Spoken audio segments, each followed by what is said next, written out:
COVID Life began as a way to enable our students and others to experience some kind of a performing project when all other avenues were restricted and cut off.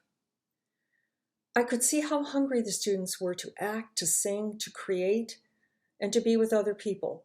We had to do that online, but it didn't take long for us to realize that the concept of having them create their own source material and to tell us about their lives and how they had been affected during the pandemic limitations was the way we needed to go. I enlisted the help of theater educator Melissa Dombrowski, longtime friend, composer, and pianist Mark Hartman, and new friend Rick Nelson, videographer and sound engineer, to put together the project. Together with 9 high school students from 6 different places, COVID Life was born. During April and May, we all took quite a journey together. The students were amazing. They were able to talk to us with honesty and vulnerability and humor about their experiences during the pandemic and to support and encourage each other as we went through this project. Eventually, with guidance and input, each cast member developed their own unique story, which you will experience now. By the time filming was done, everyone in the cast and crew was vaccinated, a situation which we never would have imagined when we started several months before. We were able to complete the final parts of the project in person with individual filming and rehearsal. The cast still hasn't met one another all together in one place at one time, but we hope to do that now at our release party. Please enjoy COVID Life.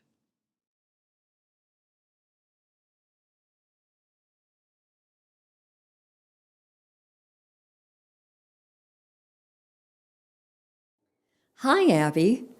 Thank you for being willing to talk with us today and to share your experiences of this past year. What can you tell us about your personal journey through this year of the pandemic? Throughout COVID, I've really just been feeling helpless, helpless to just change anything in my life. It felt like I had lost my greatest passion, the thing that I want to do as a career, which is theater.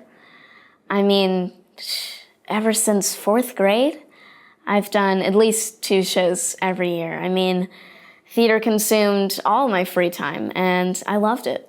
I did show after show, and it never got boring. But then with COVID, I haven't really been able to do the thing that I love.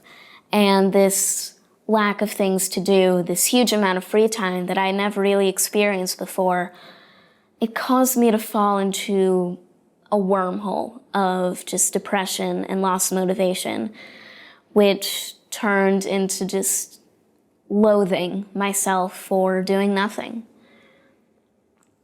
I started watching cartoons to just waste time, take my mind off the pandemic, but I found myself really enjoying them. I could go on fantastical journeys with these characters when in reality I could barely leave my house. And not only did these shows help me find some happiness when I had been feeling depressed, but they also helped me to find the motivation that I needed to conquer my goals. That's really interesting. Could you give us an example or two of how that worked? Yeah. Despite acting being my greatest passion, I found it so difficult to find an online show to audition for. I mean, it didn't really feel the same, and it took so much energy. But I remember one day, I turned on some Adventure Time, grabbed some chips, just expected to laze around, doing nothing. But then I saw Finn and Jake take down obstacle after obstacle and still managed to defeat the bad guy. And I thought, if these people can defeat actual monsters, then I can at the very least audition for a play. For school, Even if all I had to do was a small assignment, sometimes just getting to that could be really overwhelming. But then I would watch Sailor Moon, and I'd see the Guardians take down all these obstacles with the power of friendship, and I felt like I could do anything. These shows really helped to bring me out of depression and self-loathing, and also helped me to find the motivation that I needed to do the things I love. How wonderful. Oh, and I think that everyone at some point in their life has wished that they had a sparkly, awesome costume like She-Ra, or was able to bend and control water like my favorite character, Katara.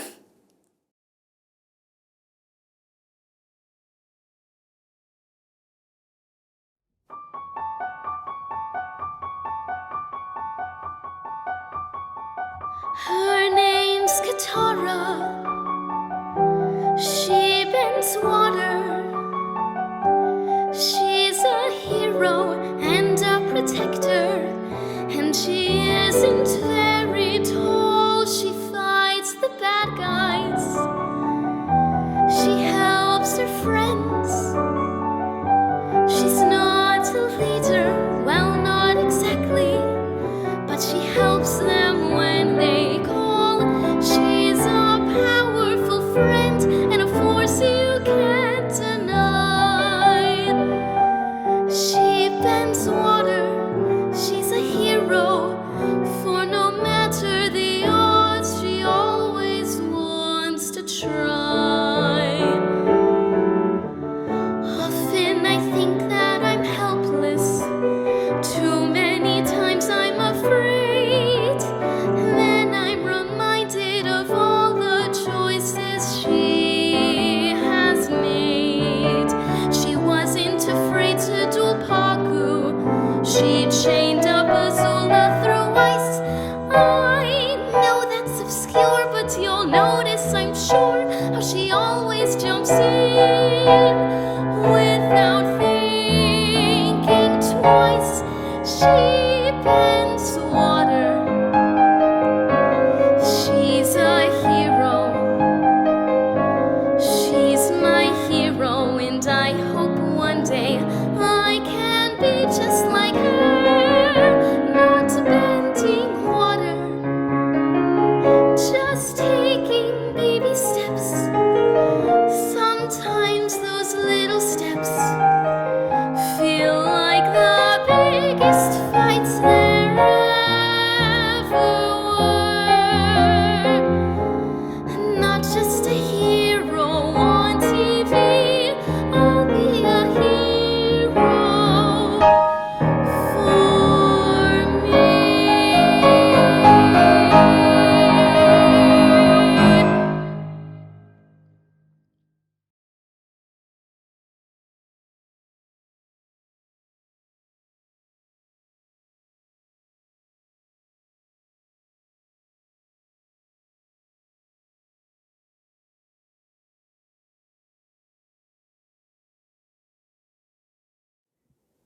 Good morning, Audrey.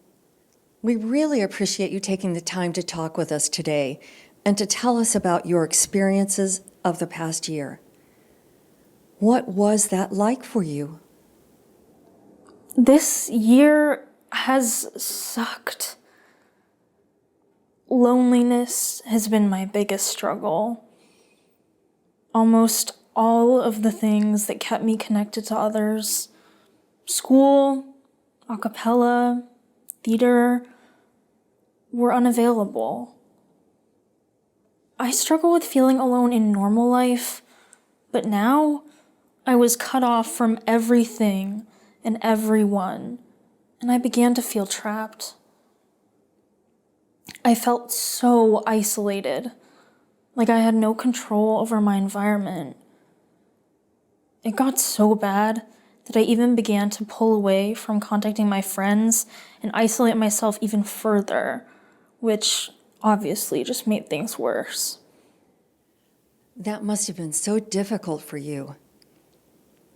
Were there any times or events that were more positive? Well, I was able to get fully vaccinated, which was a huge relief. That made me feel much better. Then, in October, came the best news of all. I was accepted to be a counselor in training at the summer camp, which I adore. I had wanted to become a counselor there since I was 9. For you to understand how insanely important this is to me, I need to tell you about what camp means to me.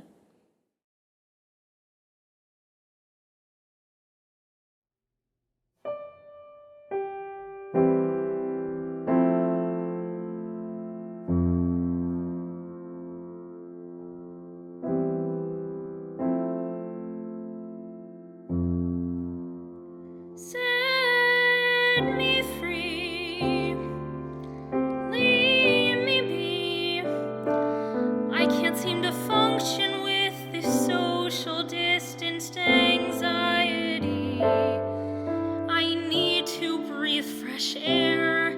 I need to see my friends at the one place where my summer starts and ends. There's a place not so far from here where my troubles can disappear. It's a place in the trees with some bugs and some bees. Oh, and if you've never been, you really oughta. I have gone since I'm 8 or 9. Right away I knew I was fine. I came out of my shell and I don't know how to tell you, but I gotta. It's Camp Canada. It's my favorite time of year. All my nerves up and disappear. Jokes that no one expects burst like candy from a Mexican piñata. At Camp Canada, we're greeting each other with a vista. I don't know why it's vista, but vista's what we say. With a peace sign, say vista with a peace sign, 'cause vista with no peace sign is silly. Well, it's silly either way. We're all silly and having fun with the air and the sky and sun. Cooling shade, gentle breeze, and diverse activities. We got a lot of at Camp Canada. We're swimming. I got a badge in swimming. I'm not so good at swimming, but guess I passed the test. Oh, and crafting. Who knew that I liked crafting? I got a badge in crafting, and crafting made me feel I did my best. I enjoyed trying something new, and the feeling I followed through put a smile on my face. Look, I even made this vase of terracotta. At Camp Canada, I feel calm, I feel cool. It's a thrill to my medulla oblongata. Lots of joy, they're dispersing, and no one there is persona non grata. I could talk till I drop, and I just don't wanna stop, although I gotta. If I'm honest, I know I would take it all back for a chance to start over and sing once again this sonata to Camp Canada.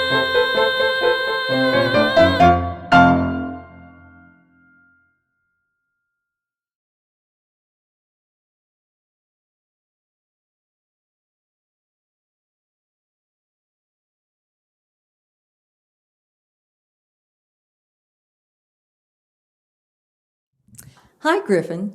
Thank you for being here today to tell us what teenagers experienced during the year of COVID. Could you tell me what the biggest change you encountered in your life was last year? I think the main thing is that my friendships changed a lot. I was really worried that I wouldn't be able to see anybody, that I'd just be stuck in my house for months. And that was really scary, and that feeling really sucked. But thankfully, that's not what happened.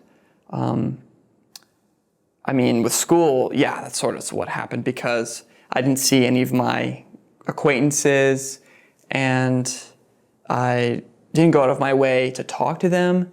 So those sort of casual relationships just kind of faded away. But with my closer friends, I got to spend a lot more time with them and have a lot more significant interactions, and that was great, just to be so much closer. Actually, the funny thing is, I guess a couple of friends of mine, we started a new friend group this year, which is just kind of crazy that happened, actually. Wait a minute. It was the year of COVID, and Yeah. you started a new friend group? Yeah, it was just kind of, yeah, we just came together kind of accidentally, I would say, because I went to a Black Lives Matter protest, and I stood up on a hill just to see if I knew anybody, and I looked down and I saw one of my old friends from middle school, Julia, and we were both really happy to see each other, and that was just great. And we promised that we'd hang out again, and next time we would do it with some more friends of ours. And so what we did, we made a group chat, and then on the group chat we decided that we would go to the river and meet by the rope swing, and that was really fun. And we just spent the day flipping into the water, doing tricks off the rope and stuff. And then we went to a park and played spike ball, and that was just great. And I really enjoyed that, just to have the opportunity to do that sort of thing. How did you feel? I felt really happy, just because, like I said earlier, like just the worry and the anxiety about seeing people, that really sucked. But in contrast to that, I was so happy just to be interacting with people in a real, meaningful way. So school has gone back now. Right. And are you still seeing the people in your new friend group? Yes. Because of school, we don't have as many chances to see each other, but we still see each other every once in a while. And I'm really glad that those close relationships with them and with other people have continued, because those are really meaningful. But that's not really what happened at school. Like I said earlier, I miss those people, and I don't see them, and I'm probably not going to talk to them again, which is a bummer. But with my other friends, I don't think I would have gotten to do all the fun stuff we did if we're not for the pandemic. And I'm really glad we got to do those things. And now, because of vaccines and just I guess the numbers going down, things are becoming a lot safer. And I'm really glad to, go back to where it's just everything is comfortable and normal again, and you don't have to worry about COVID anymore.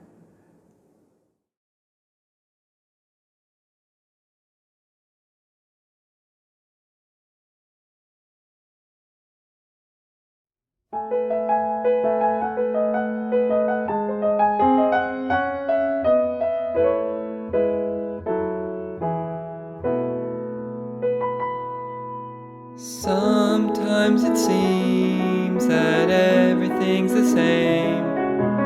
Minutes turn to hours, turn to days.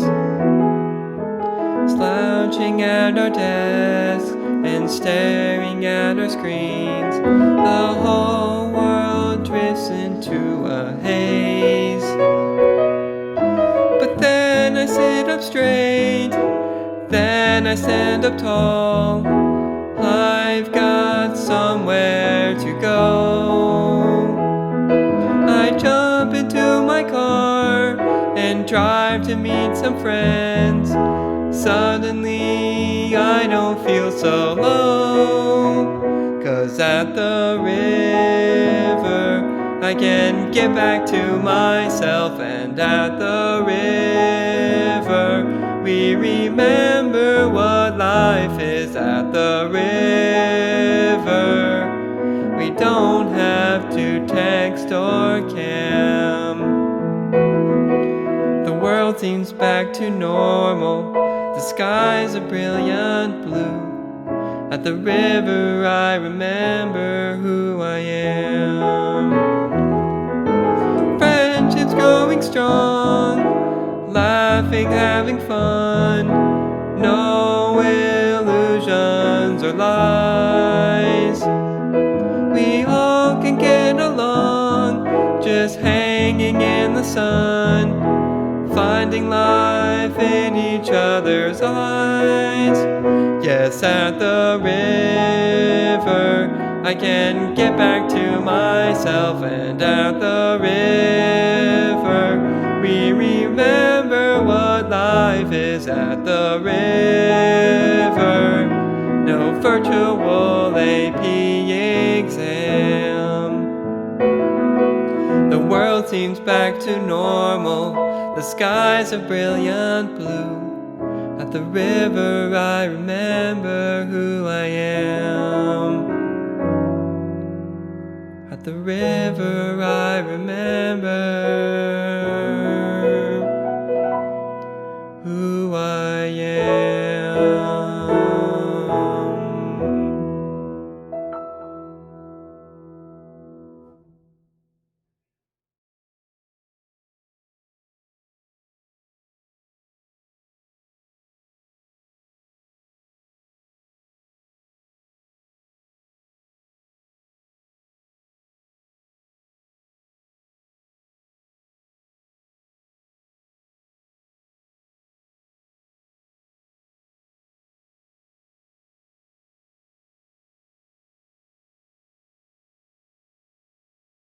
Hi, Hayes.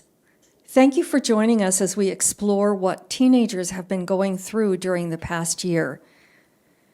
How would you say COVID life affected your emotions and your perceptions of yourself?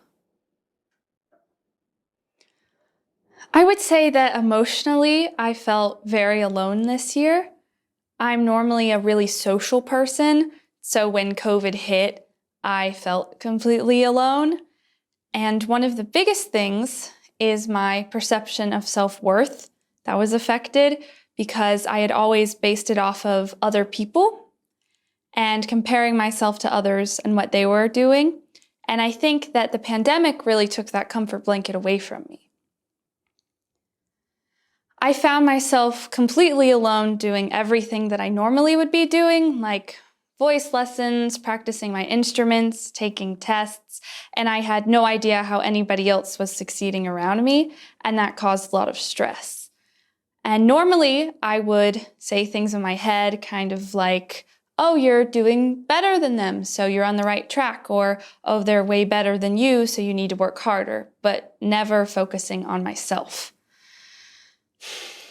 I think that one of the biggest challenges was that I had no idea how other people were doing around me, like I said, so I started to go down a rabbit hole. I would skip voice and tap classes to not feel sorry for myself because I felt like I wasn't good enough at anything that I was doing. And if I heard that one of my friends got a higher score on an AP test than I did, I would burst into tears. And it got to the point where I was crying almost every day because I felt like I couldn't do anything and I had no way to tell if I was succeeding. Wasn't there anything in your life that was positive at that point? I think that it started getting better with my New Year's resolutions, and I said that I wanted to be kinder to myself. And I started this off by talking to one of my teachers in the second semester, and we went over strategies of how I could improve and how I could help my mental health and stop comparing myself to others. And I think after that, once I realized that the only way to improve on myself was to look at others not as competition, but as peers, I think that really helped.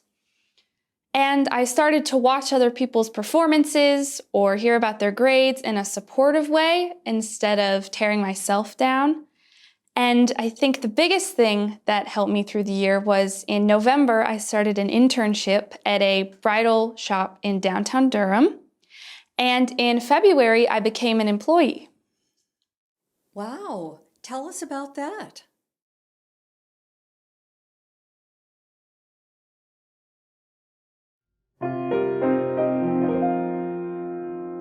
Bride walks in the shop. She's nervous and she's scared. Will she walk out with the perfect dress or still leave unprepared?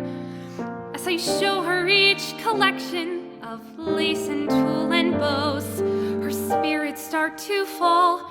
She wonders, is that all? Then her eyes grow wide, she jumps inside, and suddenly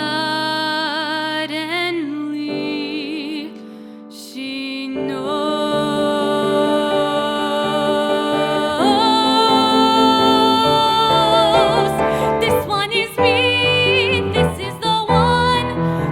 She says with a smile, finally she'll see, finally she'll know just how she'll walk down the aisle.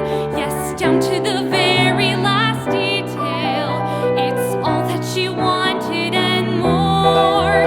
She never expected it retail, and certainly not at this tiny little store.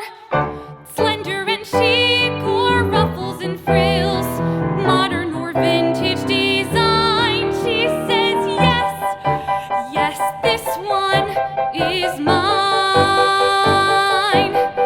And I can't believe it, I made that happen. Most days I don't want to get out of bed, but if I made that happen, then one day I know there must be a way to make each passing day feel like this. Instead, I have the strength deep down inside.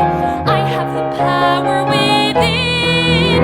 I'll break from my shell and say yes to myself again.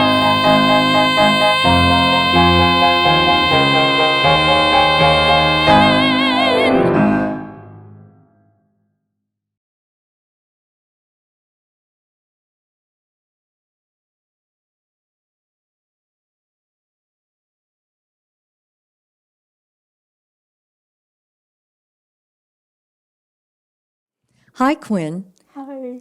Thank you for being here today and helping us find out what teenagers were feeling and experiencing during the last year.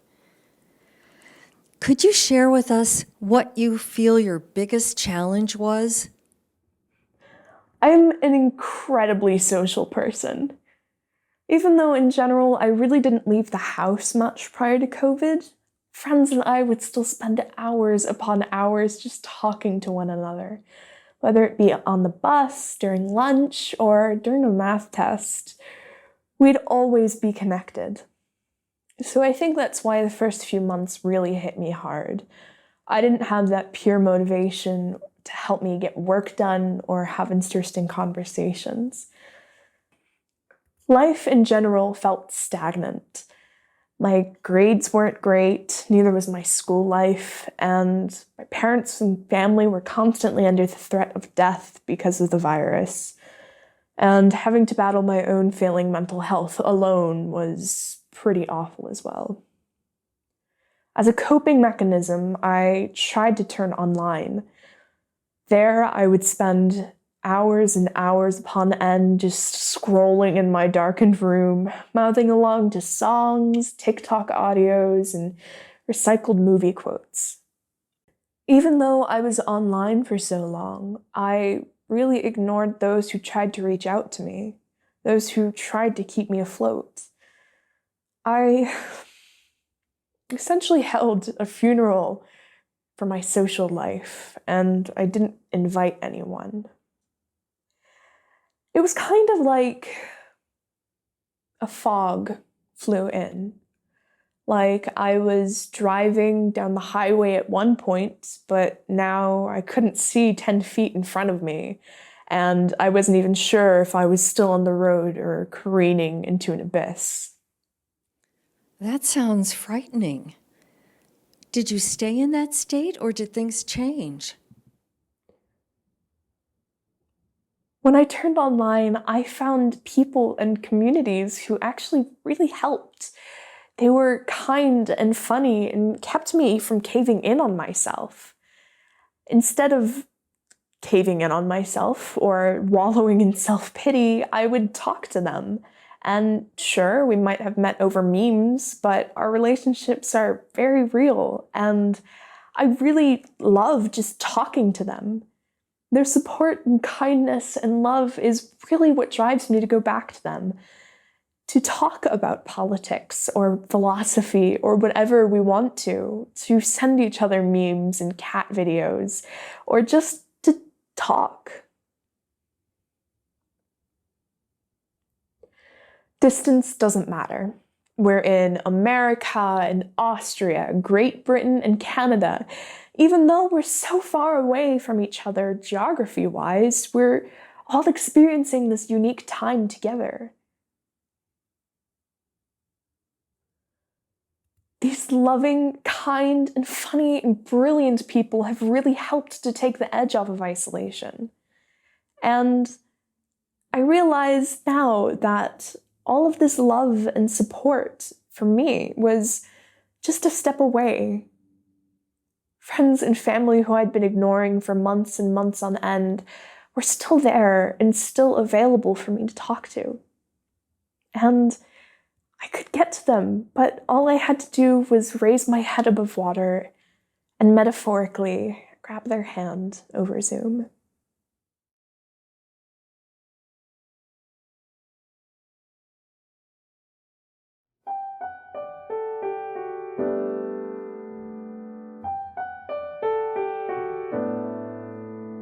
The world snapped shut on a Tuesday, and everybody was gone.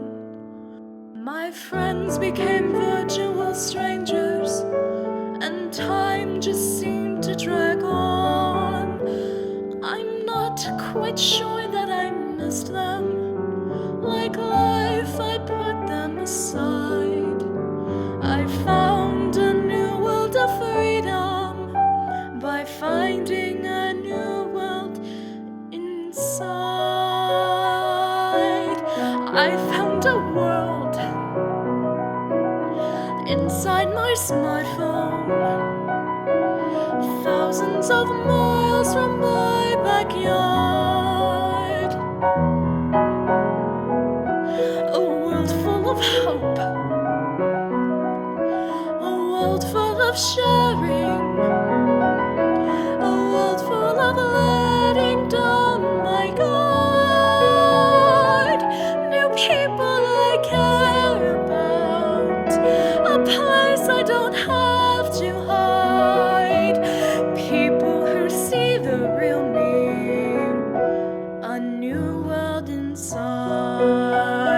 All around the globe, we've become a cadre, Tavarish me compadre, in an odd way. Sometimes they make more sense than my actual friends. Once life returns, once things are normal, wonder if we will stay in touch. I wish we could, but really I doubt it. Though we have shared so very much, they gave me a place to be, a beautiful fantasy, dealt with the mess that was me, the real me inside. They gave me a fantasy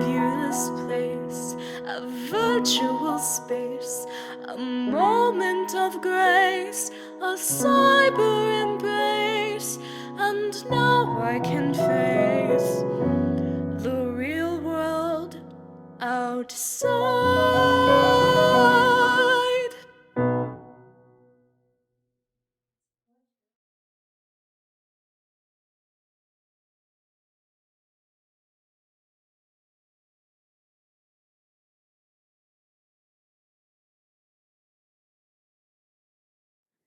Hi, Bjorn. Thank you for being here today to help us understand what teenagers went through during the year of the COVID pandemic. Could you share with us something significant that changed for you during that year? Well, on April 17th, 2021, I said my final goodbye to my mormor, which is the Swedish word for grandma. It means mother's mother. Would you feel comfortable telling us more about that experience? Sure thing. Just a bit about her. Mormor was born cross-eyed, and she had several corrective surgeries early in her life to help fix her vision. She recalled waking up from one of those surgeries and seeing a bouquet of daffodils on her bedside table. And ever since, daffodils were one of her favorite flowers. She had a beautiful singing voice, and she knew the words to almost every song she'd ever heard, like a walking song lyric encyclopedia. She also loved to help people. A bit too much sometimes, but it was her life's passion. Over the past few years, though, she's been the one in need of help, as dementia has ravaged her mind. Sometime during the COVID quarantine, her already advanced dementia took a real nasty turn for the worse. And I've spent most of my quarantine coming over every Saturday to help take care of her. The Saturday before she passed, me and my dad, we went to the hospice care facility to say our goodbyes to her. As I walked in, I saw her just lying there, eyes closed, barely moving. It hit me hard seeing her like that.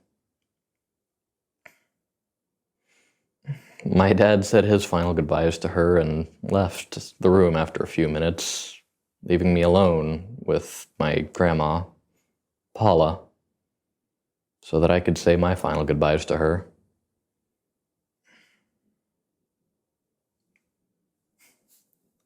I remember crying as I told her just how much I loved her and how much I'd miss her. And at some point, I just stopped and something clicked in my brain. I remembered how she's never missed a single one of my shows or recitals, anything like that. I realized that she'd never hear me sing again. So I decided that I'd give her one last show of her own and sang to her My Way by Frank Sinatra. That song was always close to her. She'd always happily sing along whenever it came on, and I kind of think it reminded her of her dad. Either way, when I finished singing, I took a bow, said goodnight, and gave her a kiss on the forehead. I wasn't even sure if she was awake the whole time, but when I pulled away, I heard her say the last thing she'd ever say to me. Good night. I looked down at her and saw her staring right back up at me. That was her final goodbye to me.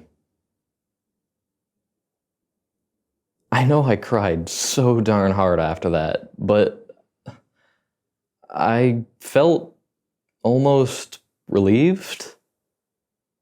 I know it's hard to say goodbye. It hurts. It really does. But this was kind of the best ending for her. I'd rather say goodbye and watch her leave this world than sit around and watch her slowly become an empty husk of a person. Because, you know, even though it hurts, it's not the end of the world.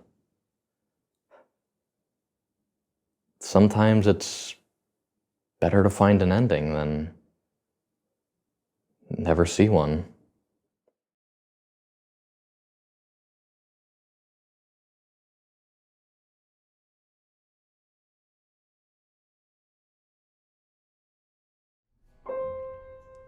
More helped others her whole life long, but now comes the end of the day. A lifetime of loving so clear and strong is now slowly fading away. This moment is all we can share, so how can I show her how much I care? I'll sing her a song, one last daffodil, a memory of all that we knew. I'll sing her a song, one last daffodil, to brighten the evening and help us through the feelings we'd like to express. But music comes easier than words, I guess. I'll sing for you, and we'll know what's true. Though one tiny tear may dim the eye. One more song, one last daffodil, and goodbye.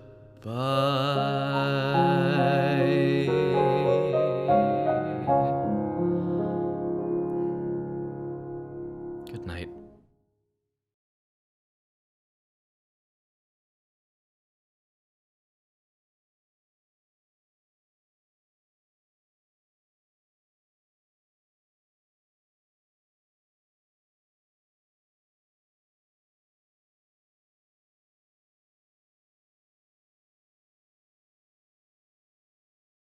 Hi, Rosie.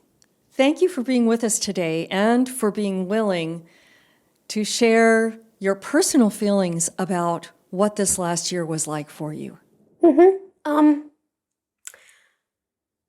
Well, this past year has been particularly difficult for me.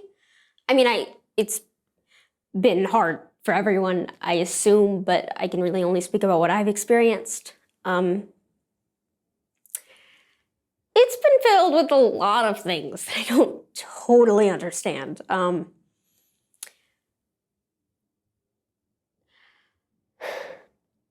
Sometimes my head gets really full, crammed with all these things that I should be doing or what I'm doing wrong, or, you know, how I'm a bad person.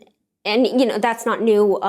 The anxiety and the OCD and the depression and all that isn't new. It's just a lot worse.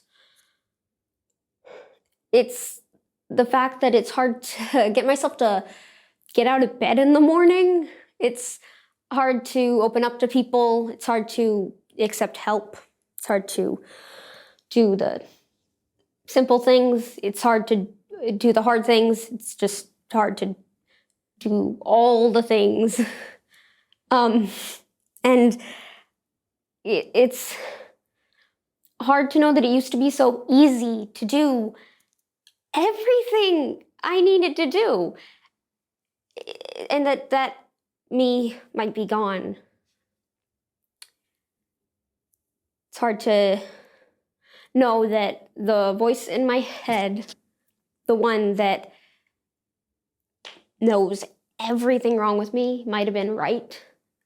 It's hard to not have hope in a world that really needs hope. You mentioned earlier that there was an incident that happened during the year that was kind of a good analogy to your COVID experience. Could you tell us more about that? One morning I woke up to find a bird in my room.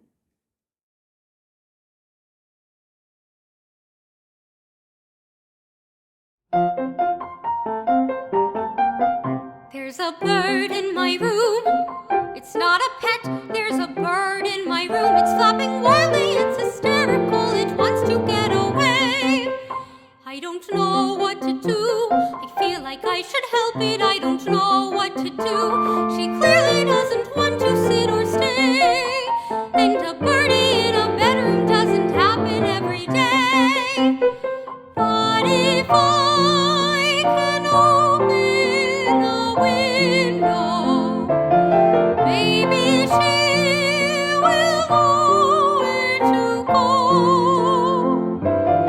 If a clean, fresh breeze will point her toward the trees, she'd find her way to freedom, I know.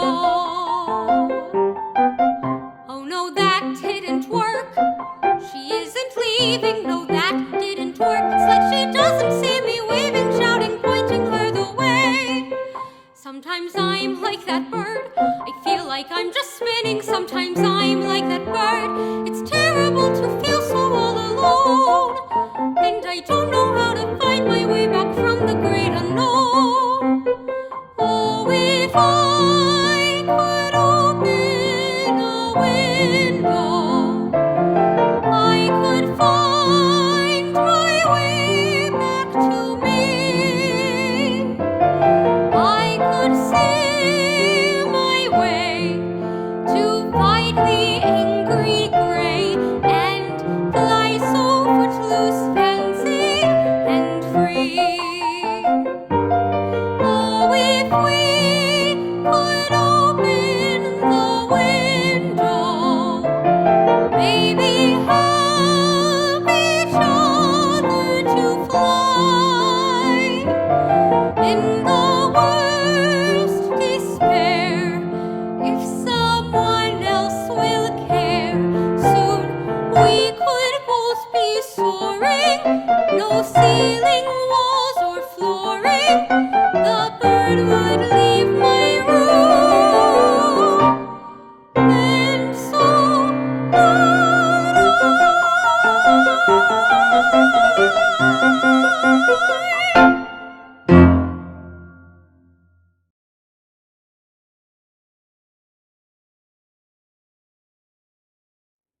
I'm kind of a bird, I think. I guess I just feel trapped a lot of the time.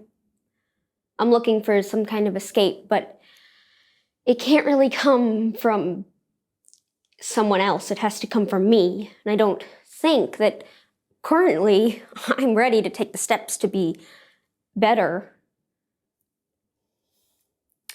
I want to have that day where I'm okay and everything's okay and life is just overall kind of good.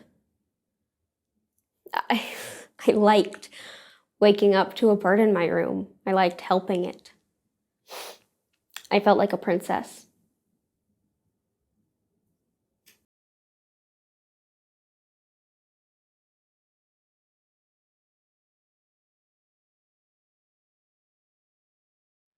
Hi, Zach. Thank you for being here today. No problem. Tell us, if you will, how COVID has been for you this year. Oh, yeah, I guess like it's been pretty fine, but my biggest issue has really been trying to get all my schoolwork and like tests in on time. Here, for example, once, I'll give you a little context on this one. Once I had this English project, and it was one of these real open-ended English projects that you could practically submit whatever you wanted for. And I decided that I'd run like a little D&D campaign for my teacher. And I wanted to use one that I already had left over, since there are plenty of D&D campaigns that just never pan out. But I had this really genius idea last minute that I didn't think would really work for school. The premise was that the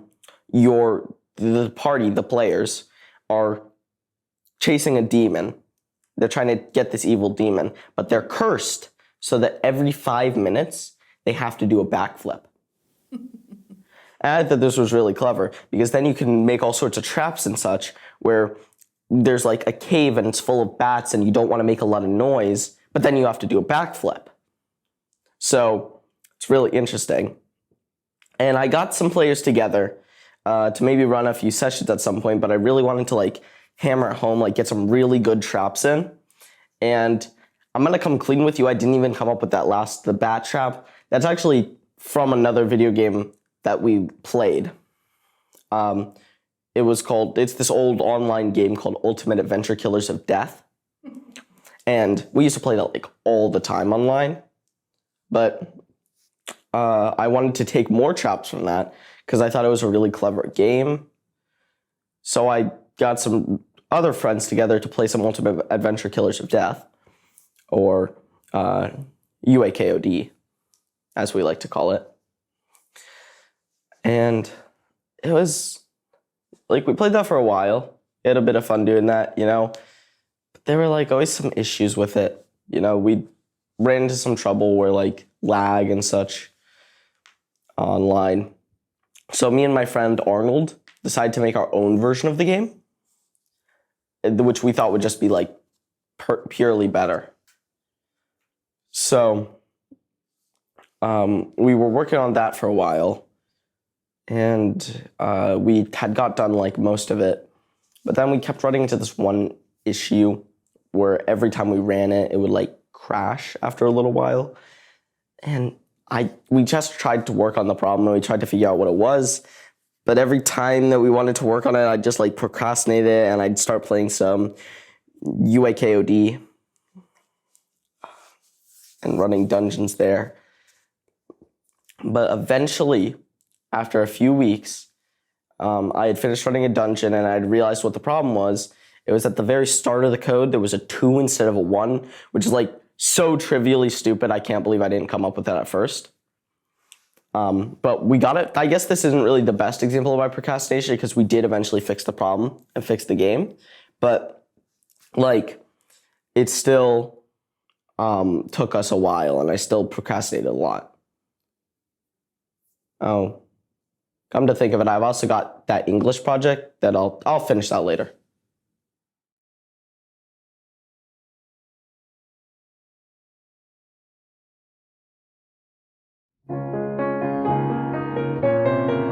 I can't get started. I can't get started. No, that's wrong. It isn't getting started at all, but there's a problem. A little problem. I get started and I'm brilliant, then I wind up farting. All I mean, it never comes together. It never falls together. Then another bright idea comes and all at once my motor hums. This one will be different. This one will get finished. This one will be the most. Wait, another one. Time is the problem. I don't have enough time. It's obvious I'm a genius in reason and in rhyme. It all would come together if nothing else began. But everything starts and nothing ever finishes. I feel like I'm spent, and then my bowl replenishes. I'm off and away, yet time somehow diminishes each time something starts. I think this time I can You see a pizzeria. Here's an idea. Play D&D with your calzone. It's hard to be a ADHD. No panacea, I'm confronted with my own mortality. Yes, I'm tired of this predicament. I'm sick of being sick, I meant I'm stuck within this paradigm. I feel I'm running out of time. This one will be different. This time will be better. This time I'll have the most time. That must be it. All I could wish for, and all I really need is immortality. It's a simple thing to want immortality. All the scientists could flaunt that they've given me the genius me, immortality. With immortality, I could be free to do my homework, untie the Gordian knot, free to find a lover, or even find a lot, free to win the Nobel Prize, free to clean my room, free to make the moments last, and not on freaking Zoom. Time is the problem, I don't have enough time. It's obvious I'm a genius in reason and in rhyme. It all would come together, my dreams would all come true. I'll get started, I'll get finished, I'll get everything in another 1,000 years or two.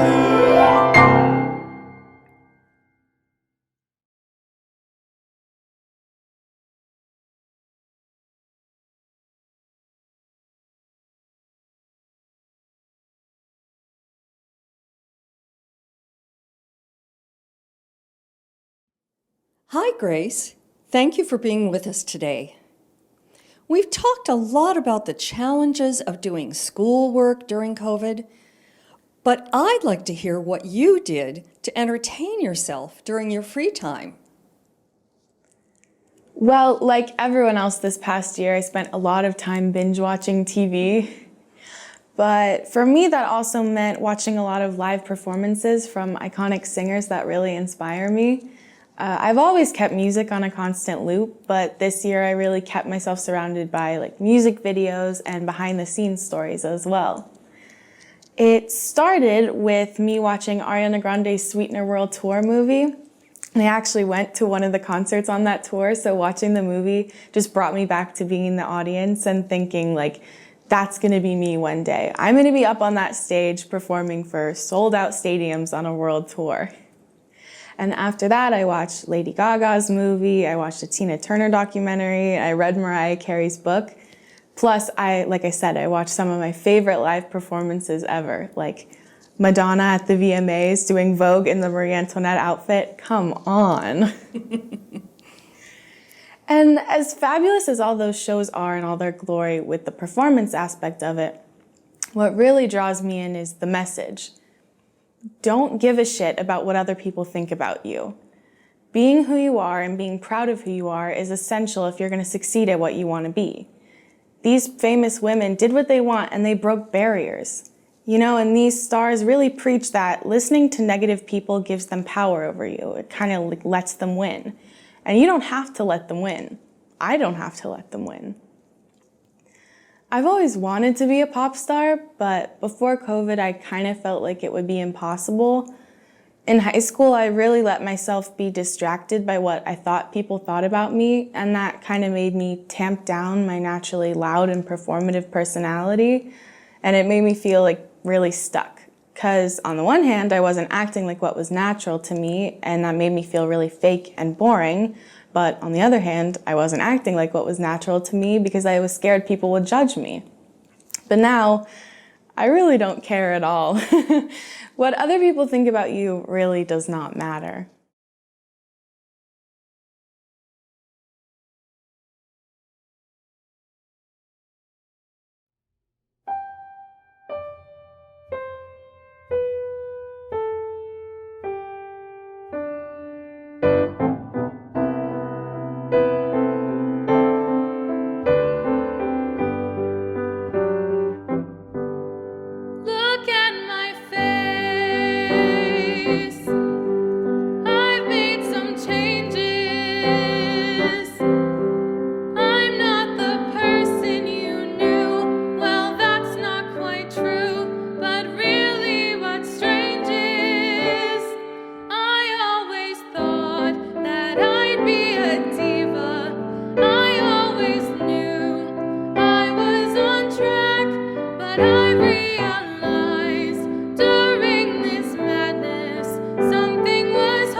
Bye.